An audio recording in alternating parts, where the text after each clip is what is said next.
बच्चों, नमो नमः। आपका वर्णमातृका चैनल में स्वागत है। इस समय आपकी अनेक प्रतियोगी परीक्षाएं होने वाली हैं, जिसको ध्यान में रखते हुए आपके लिए हमने एक उपयोगी विषय या टॉपिक बनाया है, जो आपके सामने प्रस्तुत है। कि उसका विषय है संस्कृत साहित्य एक सामान्य परिचय। जैसे प्रतियोगी परीक्षाओं में हमेशा पूछा जाता है, इस ग्रंथ के रचनाकार कौन है, या उसका उपजीव्य ग्रंथ कौन है, या उसका समय कब है, या उस ग्रंथ में किस रस का प्रयोग हुआ है। इस तरह के अनेक प्रश्न आपके प्रतियोगी परीक्षाओं में आते हैं। इसी बात को हमने ध्यान में रख करके यह वीडियो बनाया है। तो बच्चों, इसमें जैसे है, इसका विषय है संस्कृत साहित्य एक सामान्य परिचय। मतलब एक सामान्य खाका हम आपके आगे प्रस्तुत कर रहे हैं, इसको आप ध्यान से देखिएगा। इसमें जैसे हम जो खाका बनाए हैं, इसमें क्रम संख्या मतलब कितने ग्रंथ का बना रहे हैं उसको उसका क्रमांक दे रहे हैं। ग्रंथ और ग्रंथकार मतलब कौन सी रचना है और कौन उसके लेखक है, या महाकवि है, या ग्रंथकार कौन है। अगला कालम है आपका काव्य विधा। विधाएं अनेक हैं, आपको पता है, पहले भी वीडियो में बताया जा चुका है। तो ये कौन सा, किस विधा के अंतर्गत ये रचना आती है, उसका वर्णन इसमें होगा। फिर है सर्ग और अंक। किसी किसी रचनाओं में सर्ग होते हैं, किसी में अंक होते हैं, तो ये सर्ग और अंक है। फिर है मुख्य रस। मुख्य रस मतलब इस ग्रंथ में कौन सा मुख्य रस है। उसके बाद नायक नायिका, इसमें कौन नायक है और कौन नायिका है। फिर अगला बिंदु है आधार ग्रंथ। आधार ग्रंथ जिसको हम उपजीव्य ग्रंथ भी कहते हैं। किसी भी रचना को निर्माण करने के लिए या रचने के लिए कभी जो है एक आधार ग्रंथ लेकर के और कल्पना शक्ति के द्वारा रचना करते हैं। तो वह जो हो गया आपका आधार ग्रंथ या उपजीव्य ग्रंथ, जो भी कह लीजिए। समय, उसका समय कब से कब तक है या किस समय की ये रचना है। फिर विशेष। विशेष में कुछ इससे अलग अगर कोई चीज है, मतलब कितनी टीकाएं हैं, कितनी राजाओं का वर्णन है, या इसमें इसका वर्ण विषय क्या है, या इसमें श्लोक कितने हैं, इसका वर्णन हमने विशेष में दिखाया है। तो बच्चों, सबसे पहले आपको हम बताते हैं, ले चलते हैं रघुवंशम।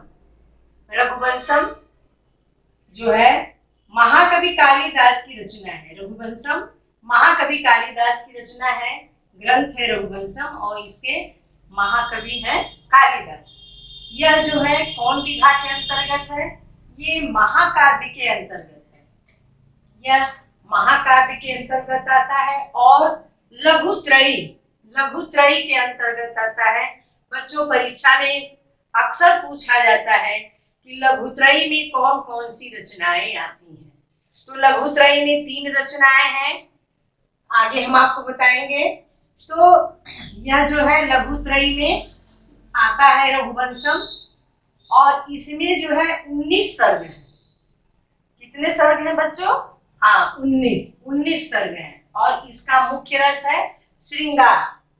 रघुवंशम में मुख्य रस जो है श्रृंगार रस है, और इसके नायक जो है श्री रामचंद्र हैं और नायिका सीता। नायक श्री रामचंद्र और नायिका सीता है। और वैसे तो इसमें बहुत पात्र हैं। इसमें जो है दिलीप है, सुदक्षिणा है, अज है, इंदुमती है, विश्वामित्र हैं, तमाम इसमें बहुत पात्र हैं। तो हम पात्र पे चर्चा नहीं कर रहे हैं, क्योंकि बहुत लंबा हो जाएगा। और इसमें जो है 1 से 9 सर्ग तक इसमें रामचंद्र जी के पूर्वजों का वर्णन हुआ है, और 10 से लेकर के 10वें सर्ग से 15 सर्ग तक श्री राम के चरित्र का वर्णन हुआ है, और 16 से 19 सर्ग तक जो है इनके वंश का वर्णन किया गया है। तो बच्चों अच्छा, अब आता है आधार ग्रंथ इसका क्या है या उपजीव्य ग्रंथ क्या है। तो इसका आधार ग्रंथ जो है रामायण है। रामायण है। यह प्रश्न जो है आपको पीजीटी 2010 में पूछा भी जा चुका है। कई बार ये प्रश्न आया, लेकिन हमने इसी को दिखाया है, तो इस पे आप ध्यान दीजिएगा। और इसका समय है, रघुवंशम का समय कब है, 150 बीसी से 475 एडी तक, मतलब 150 बीसी से 475 एडी तक। और इसमें अभी हम आपको बताया कि अनेक राजाओं का वर्णन है। इसमें जो है कुल विशेष में क्या है, इसमें कुल 31 राजाओं के चरित्र का वर्णन है, दिलीप से लेकर के इसमें जो है अग्निमित्र तक जो है 31 राजाओं का चित्रण है। और इसके ऊपर 40 संस्कृत की टीकाएं लिखी गई हैं। कितनी संस्कृत की टीकाएं लिखी गई हैं, 40। इसके ऊपर 40 संस्कृत की टीकाएं लिखी गई हैं। अब जो बच्चों है दूसरा हमारा है, क्या है, कुमार संभवम। कुमार संभवम जैसा कि आपको नाम से ही पता चल जाता है, कुमार से मतलब कुमार कार्तिकेय से, और संभवम उनकी उत्पत्ति, मतलब कुमार संभवम अर्थात कार्तिकेय की उत्पत्ति या कार्तिकेय की जन्म की कथा इसमें है, इसलिए यह कुमार संभवम। यह भी जो है महाकवि कालिदास की रचना है। और यह भी, इसकी भी विधा जो है महाकाव्य है। कौन सी विधा है, महाकाव्य है। और यह भी जो है लघुत्रयी में आता है। यह महाकाव्य भी लघुत्रयी में आता है। इसको अभी आपको बताया कि लघुत्रयी में 3 रचनाएं आती हैं, अभी आगे हम और भी चर्चा करेंगे। एक जो है लघुत्रयी रघुवंशम हो गया, दूसरा लघुत्रयी में जो है कुमार संभवम हो गया, और तीसरी रचना जो है लघुत्रयी में मेघदूतम आती है, वह भी जो है कालिदास की ही रचना है। इसमें जो है 17 सर्ग है, 17 सर्ग है, और मूलतः 8 ही मानते हैं लोग, लेकिन इसमें 17 सर्ग है। और रस कौन सा है, श्रृंगार रस। कुमार संभवम में भी मुख्य रस जो है श्रृंगार रस है। इसमें नायक जो है शिव है और नायिका पार्वती है। इसमें शिव पार्वती के विवाह से लेकर के कुमार कार्तिकेय के उत्पत्ति तक का वर्णन है। हाँ तो मित्रों, अभी बता रहे थे कि कुमार संभवम में जो है कुमार शिव पार्वती के विवाह से लेकर के कार्तिकेय के जन्म और तारकासुर के वध तक का वर्णन किया गया है। और इसका उपजीव्य ग्रंथ क्या है, आधार ग्रंथ जो हमने बताया, ये इसका आधार ग्रंथ जो है श्रीमद् भागवत पुराण है।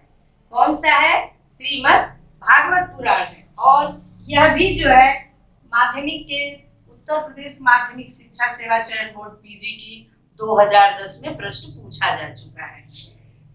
इसका समय भी जो है, मतलब इस ग्रंथ का समय भी है जो है 150 बीसी से 475 एडी तक है, क्योंकि कालिदास का समय है वह, इसलिए जो है इतने से लेके 150 बीसी से 475 एडी तक ही है। अब इसमें जो है इसके ऊपर कितनी टीकाएं मिलती हैं, इसमें जो है 30 संस्कृत टीकाएं मिलती है, मतलब कि कुमार संभवम पे संस्कृत टीकाएं 30 मिलती है।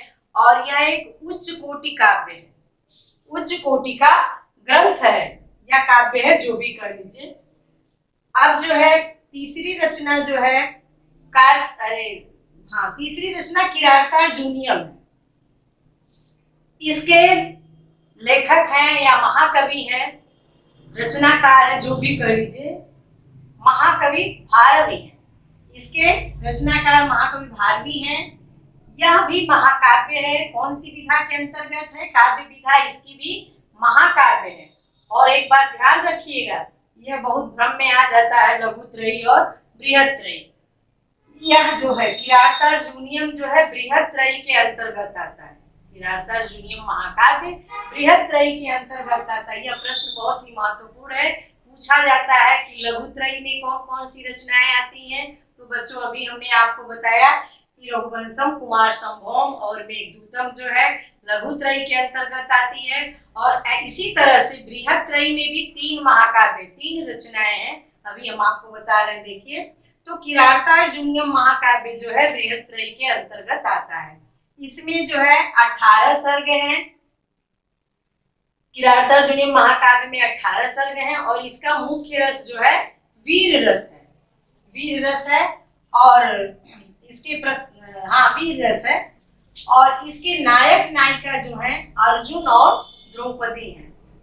अर्जुन और द्रौपदी हैं। वैसे तो इसमें तमाम पात्र हैं, अनेक पात्र हैं। पांडव हैं, युधिष्ठिर हैं, भीम है, अर्जुन है, नकुल है, सहदेव हैं, किरात वेशधारी शंकर हैं, यक्ष हैं, इंद्र हैं। तो अनेक पात्र हैं, लेकिन मुख्य जो इसके हैं नायक नायिका अर्जुन और द्रौपदी हैं। अच्छा, दुर्योधन तो प्रतिनायक के रूप में है ही वह दुर्योधन किरातार्जुनीयम का। और इसका जो है उपजीव्य ग्रंथ अर्थात आधार ग्रंथ जो है महाभारत है। अब महाभारत जो है 18 पर्वों में बटा हुआ है। महाभारत 18 पर्व में है। तो इसमें जो है इसकी कथा जो है वन पर्व से ली गई है। किरातार्जुनीयम की कथा वन पर्व पे आधारित है या वन पर्व से ली गई है। इसका समय जो है किरातार्जुनीयम का समय 600 एडी लगभग बताया जाता है। और इसमें क्या है, अर्जुन के द्वारा इंद्र व शिव की तपस्या का ही वर्ण विषय, मतलब अर्जुन के द्वारा इंद्र व शिव की तपस्या वर्ण विषय है। अर्जुन जाते हैं, तपस्या करते हैं और शिव को प्रसन्न करते हैं। उनकी प्रसन्नता से फिर उनको पाशुपास्त्र प्राप्त होता है, जो कि उनके आगे युद्ध के लिए बहुत ही उपयोगी सिद्ध होता है। तो किरात वेशधारी शिव उनकी तपस्या से प्रसन्न होकर के उनको पाशुपास्त्र देते हैं, जो कि महाभारत के युद्ध में और आगे की लड़ाई में बहुत ही उपयोगी सिद्ध होता है। तो ये हो गया आपका किरातार्जुनीयम। अब अगली रचना हम आपके लिए जो लाए हैं वह है शिशुपाल वधम। कौन सी रचना है? शिशुपाल वधम। यह जो है इसके नाम से ही पता चल रहा है कि शिशुपाल वधम मतलब शिशुपाल का वध। यह जो रचना जो है इसके कवि है महाकवि माघ। शिशुपाल वधम के रचनाकार है महाकवि माघ। और महाकाव्य यह भी जो है इसकी कौन सी काव्य विधा है? महाकाव्य है। और यह भी बृहत्त्रयी में आता है। शिशुपाल वधम महाकाव्य भी बृहत्त्रयी में आता है। अभी हम आपको बताए कि बृहत्त्रयी में 3 रचनाएं आती हैं, तो बता देते हैं कि शिशुपाल वधम, किरातार्जुनीयम, ये 2 रचनाएं, और तीसरी रचना है श्रीहर्ष की, महाकवि श्रीहर्ष द्वारा रचित नैषधि चरितम। यह तीनों जो रचनाएं जो है बृहत्त्रयी के अंतर्गत आती हैं। इसको ध्यान से याद रखिएगा। और शिशुपाल वधम में कितने सर्ग हैं? इसमें 20 सर्ग हैं। शिशुपाल वधम में 20 सर्ग हैं और इसका भी मुख्य रस जो है वीर रस है। कौन सा रस है? वीर रस। और इसके नायक कौन है? श्री कृष्ण है। वैसे तो इसमें भी कई पात्र हैं, नारद है, श्री कृष्ण है और शिशुपाल है और लोग हैं, लेकिन इसके मुख्य नायक जो है श्री कृष्ण है। और इसका भी उपजीव्य ग्रंथ मतलब आधार ग्रंथ जो है इसका भी, किसका? शिशुपाल वधम का भी आधार ग्रंथ महाभारत है।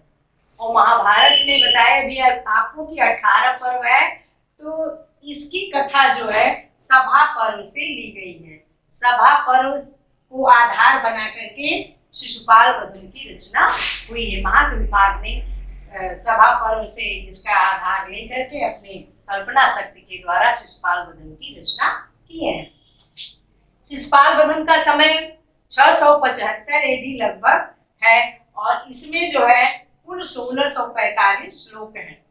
कितने श्लोक हैं? 1645, जिसमें जो है 39 प्रक्षिप्त है। कहा भी गया है, जैसे किरातार्जुनीयम में भी आपको बताए थे कि इसमें जो है महाकवि भारवी जो है अर्थ गौरव इनका प्रधान है, मतलब इनके काव्य में अर्थ गौरव की प्रधानता रहती है।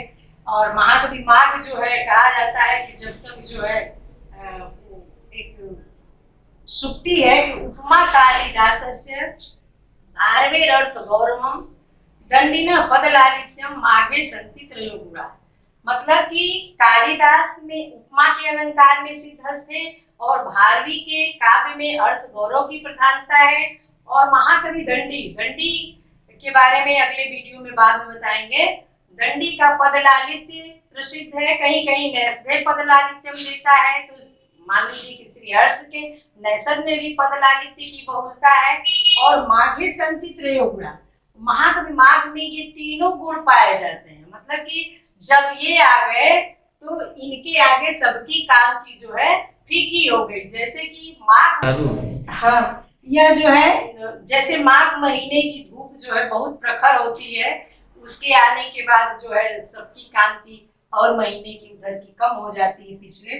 तो इसी तरह से जो है महाकवि माघ के उदय के बाद जो है भारवी और ये कालिदास, इन लोगों की दंडी की सबकी कांति जो है फीकी हो गई, क्योंकि इनके अंदर जो है तीनों गुण मौजूद थे। माघे संति त्रयो गुणा।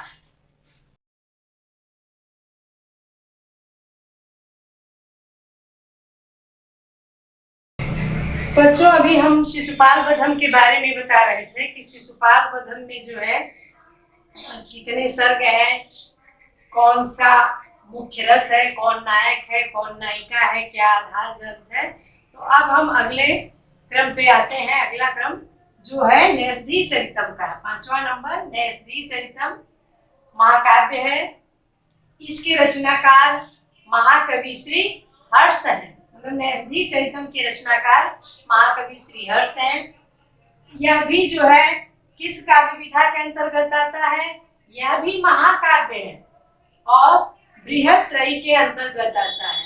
अभी पहले भी हम आपको बताए कि बृहत्त्रयी के अंतर्गत 3 रचनाएं आती हैं, किरातार्जुनीयम, शिशुपाल वधम और नैषधीय चरितम। तो तीसरी रचना उसमें कौन है बच्चों? नैषधीय चरितम है। तो ये तीनों अगर पूछता है परीक्षाओं में कि बृहत्त्रयी के अंतर्गत कौन कौन सी रचनाएं आती हैं, तो आपको किरातार्जुनीयम, शिशुपाल वधम और नैषधीय चरितम ही लगाना है।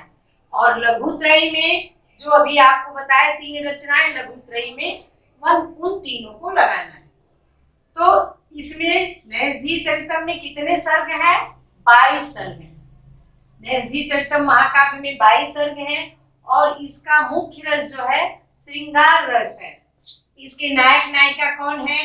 नल है, दमयंती है। वैसे तो इसमें जो है तमाम जो है, इसमें है भीम है, हंस है, नारद है, इंद्र है, वरुण है, यम है, अनेक पात्र हैं। लेकिन जो है मुख्य जो है इसमें नल और दमयंती की कथा का वर्णन किया गया है।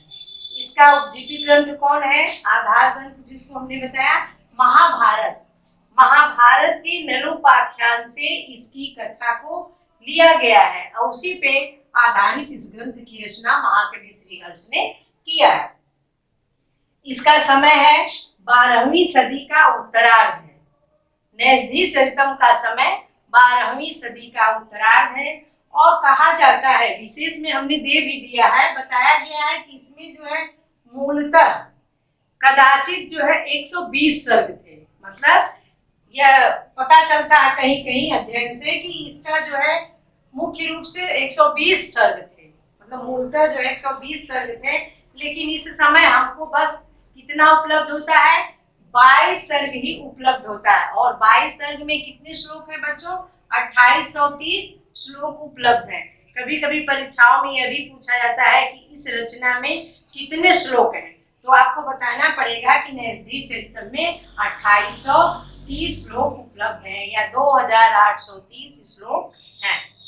इसमें जो है नल दमयंती की प्रेम की कथा का वर्णन है। इसमें हंस है, पक्षी है, जिसके माध्यम से एक दूसरे को संदेश पहुंचाते हैं। और कथा तो बहुत लंबी है। अगला जो है, अब हम आते हैं, अगली रचना है, ग्रंथ है बुद्ध चरितम। यह बुद्ध चरितम ग्रंथ है। इसके ग्रंथकार हैं महाकवि अश्वघोष हैं। यह दार्शनिक हैं, अश्वघोष जी हैं। और बुद्ध चरितम भी महाकाव्य है। बुद्ध चरितम भी काव्य विधा, मतलब किस काव्य विधा के अंतर्गत आता है, तो यह महाकाव्य के अंतर्गत आता है। और इसमें 28 सर्ग हैं। कुल कितने सर्ग हैं? 28 सर्ग हैं। मूलतः जो है 14, और इसमें रस जो है शांत रस है। इसमें मूलतः 14 है, और रस कौन से हैं? मुख्य रस इसमें जो है शांत है। और यह इसमें नायक कौन है? तो भगवान बुद्ध है। भगवान बुद्ध है। और इसका आधार ग्रंथ क्या है, उपजीव्य ग्रंथ क्या है? तो यह इतिहास प्रसिद्ध है, घटना पर आधारित इस ग्रंथ का निर्माण हुआ है, या इस ग्रंथ की रचना हुई है। इसका समय जो है 78 ईस्वी लगभग माना जाता है। मतलब बुद्ध चरितम का समय जो है 78 ईस्वी लगभग माना जाता है। और इसका उद्देश्य क्या है? इस ग्रंथ का ऐसे होता है कि किसी भी ग्रंथ के निर्माण का प्रयोजन क्या है, जिसको कहते हैं काव्य प्रयोजन। मम्मट ने अपने काव्य में कहा भी है, काव्य शास्त्र में, कि काव्य प्रकाश में, कि काव्य का प्रयोजन। तो हमको उधर नहीं जाना है, बस आपको ये बता रहे हैं कि किसी भी ग्रंथ के निर्माण के लिए होता है कि इसका उद्देश्य क्या है, इसके निर्माण का या इसकी रचना का। तो बुद्ध चरितम ग्रंथ के निर्माण का उद्देश्य क्या है? तो काव्य के माध्यम से बौद्ध धर्म का प्रतिपादन करना है। क्योंकि भगवान बुद्ध जो है किस धर्म के थे? बौद्ध धर्म के थे। इन्होंने बौद्ध धर्म का ही प्रचार किया। तो इस ग्रंथ के निर्माण का प्रयोजन जो है काव्य के माध्यम से बौद्ध धर्म का प्रतिपादन करना। और इसमें तमाम जो है अनेक जो है पात्र है, जैसे शुद्धोधन है, माया देवी है, यशोधरा है, सिद्धार्थ है, और बिंबिसार है, कामदेव है, अनेक पात्र हैं। बहुत पात्र की चर्चा करेंगे तो बहुत लंबा हो जाएगा। बस आप इतना ही मुख्य जानिए कि बुद्ध चरितम अश्वघोष की रचना है, महाकाव्य, 28 सर्ग है, शांत रस इसमें है, भगवान बुद्ध इसके नायक हैं, और यह घटना इतिहास प्रसिद्ध है, ऐतिहासिक ग्रंथ है, और 78 ईस्वी लगभग इसका समय है। और काव्य के माध्यम से बौद्ध धर्म का प्रतिपादन करना है, क्योंकि भगवान बुद्ध जो है बौद्ध धर्म का प्रचार किए हैं। इनकी कथा आप लोग जानते ही हैं कि भगवान बुद्ध जो है, इनका ये भी प्रश्न पूछता है, इनका पहला उपदेश कहाँ हुआ था? भगवान बुद्ध का प्रथम उपदेश अक्सर परीक्षाओं में पूछा जाता है, सारनाथ में दिए थे। तो यह चीज आप ध्यान में रखिएगा। और बार बार हमारे बताने का उद्देश्य यही है कि आप कहीं भी भ्रम की स्थिति में आके गलत मत करिएगा, और ध्यान से अपने प्रश्न को पढ़ करके, प्रश्न को पहले अच्छी तरह से पढ़िए परीक्षाओं में, और उसके बाद उसके उत्तर को आप अच्छी तरीके से हल कीजिए, ताकि सफलता आपको मिले। तो बच्चों, आज का विषय यहीं तक। अगर आपको हमारी वीडियो पसंद आई हो तो उसको लाइक कीजिए, और हमारे वर्ण मातृका चैनल को सब्सक्राइब कीजिए, और उसकी लाल वाली बटन दबाते हुए उसको शेयर कीजिए, अपने मित्रों को शेयर कीजिए, ताकि जो है इसका अधिक से अधिक लाभ सब लोग ले सकें। और फिर हम जो है आगे एक नई वीडियो के साथ उपस्थित होंगे। धन्यवाद।